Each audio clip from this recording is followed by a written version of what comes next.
हर हर महादेव, जय शिव शंभू, श्री शिवाय नमस्तुभ्यम। कैसे हैं आप लोग? आशा करती हूँ कि भगवान की कृपा से आप सभी स्वस्थ होंगे, अच्छे होंगे। इसी कामना के साथ आज हम सुनेंगे सावन मास की कथा। तो चलिए मन में भगवान भोलेनाथ का ध्यान करते हुए कथा को सुनते हैं।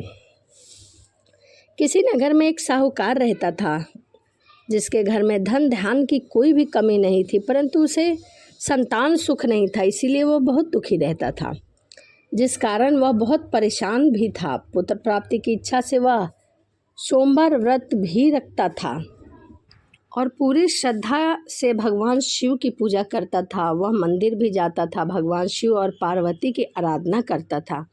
उसकी भक्ति भाव से माँ पार्वती बहुत प्रसन्न हो गई। भगवान शिव से उन्होंने साहूकार की मनोरथ पूर्ण करने के लिए आग्रह किया।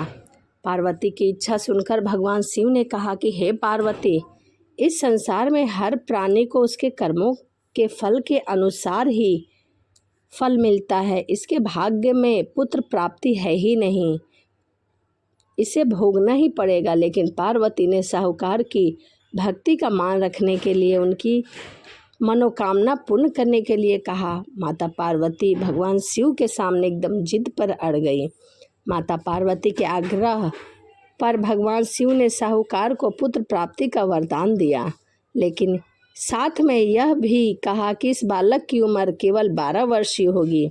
माता पार्वती और भगवान शिव की बातचीत को साहूकार सुन रहा था, जिसे सुनकर न तो वह खुश था और न ही दुखी था।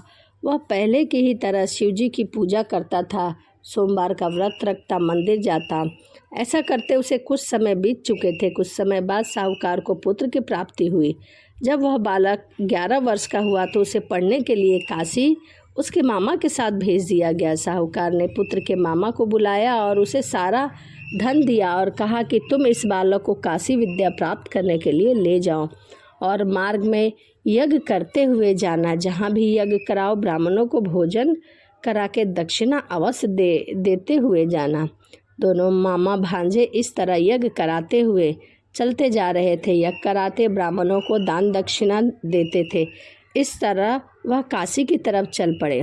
रास्ते में एक नगर था, जहाँ पर एक राजा की कन्या का विवाह हो रहा था, लेकिन जिस राजकुमार से उसका विवाह हो रहा था वह राजकुमार एक आंख से काना था, जिसकी जानकारी लड़की और उसके घर वालों को नहीं थी। राजकुमार के पिता ने अपने पुत्र के काना होने की बात छुपाने के लिए एक चाल सोची।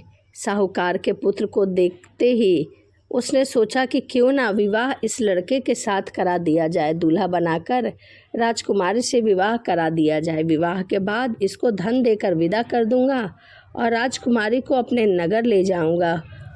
उसने लड़के को दूल्हा बनाकर वस्त्र पहनाकर राजकुमारी से उसका विवाह करा दिया। लेकिन साहूकार का पुत्र ईमानदार था। उसने मौका पाकर राजकुमार की चुन्नी पर सब कुछ लिख दिया कि तुम्हारा विवाह तो मेरे साथ हुआ है, लेकिन जिस राजकुमार के साथ तुम्हें भेजा जाएगा वह एक आंख का काना है। मैं तो काशी पढ़ने जा रहा था और मुझे ज़बरदस्ती इस विवाह में बैठा दिया गया। राजकुमारी ने चुन्नी पर लिखी बात अपने माता पिता को बताई। राजा ने अपनी पुत्री को विदा नहीं किया। दूसरी ओर साहूकार का लड़का और उसका मामा काशी पहुँचे। वहाँ जाकर उन्होंने यज्ञ किया।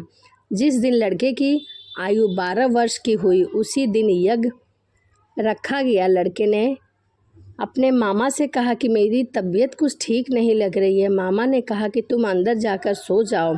शिवजी के वरदान के अनुसार कुछ ही देर में उस बालक के प्राण निकल गए। मृत भांजे को देखकर उसके मामा ने बहुत जोर जोर से विलाप करना शुरू कर दिया। संयोगवश उसी समय शिवजी और माता पार्वती जी उधर से जा रहे थे। पार्वती ने भगवान से कहा, स्वामी, मुझे इसके रोने की स्वर सहन नहीं हो रही है, आप इस व्यक्ति का कष्ट दूर करें।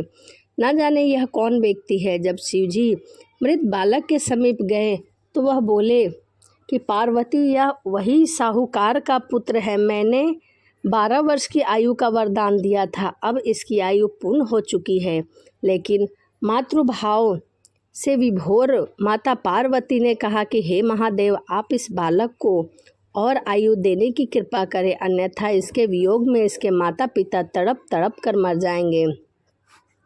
माता पार्वती के बार बार आग्रह करने पर भगवान शिव ने उस लड़के को जीवित होने का वरदान दिया। शिव जी की कृपा से वह लड़का जीवित हो गया। शिक्षा समाप्त करके लड़का मामा के साथ अपने नगर की ओर वापस चल दिया। दोनों चलते चलते उसी नगर में जा पहुँचे जहाँ उसका विवाह हुआ था। उस नगर में भी उन्होंने यज्ञ का आयोजन किया। उस लड़के के ससुर ने यज्ञ करते हुए उसे पहचान लिया और महल में ले जाकर उसकी बहुत ही खातिरदारी की और अपनी पुत्री को उसके साथ विदा कर दिया। बहुत सारा धन दौलत नौकर चाकर देकर अपनी पुत्री को विदा किया। इधर साहूकार और उसकी पत्नी भूखे प्यासे रहकर बेटे की आने की प्रतीक्षा कर रहे थे। दोनों ने प्रण किया था कि यदि उन्हें अपने बेटे की मृत्यु का समाचार मिलेगा तो वह भी अपने शरीर को त्याग देंगे, परंतु बेटे के जीवित होने की बात सुनकर वह बेहद प्रसन्न थे। उन्हें विश्वास नहीं हो रहा था कि मेरा पुत्र जीवित भी है। उसी रात भगवान शिव ने व्यापारी के सपने में जाकर कहा, मैं तेरे सोमवार के व्रत करने और कथा सुनने से बहुत प्रसन्न होकर तेरे पुत्र को लंबी आयु प्रदान कर रहा हूँ। इसी प्रकार जो कोई सोमवार का व्रत करता है, कथा सुनता है, भगवान शिव की पूजा करता है, भगवान भोलेनाथ उसके सभी दुखों को दूर करते हैं। ठीक उसी प्रकार जिस प्रकार साहूकार की। तो चलिए वीडियो को यहीं समाप्त करते हैं और मिलते हैं अगली वीडियो में। हर हर महादेव, जय शिव शंभु, श्री शिवाय नमस्तुभ्यम।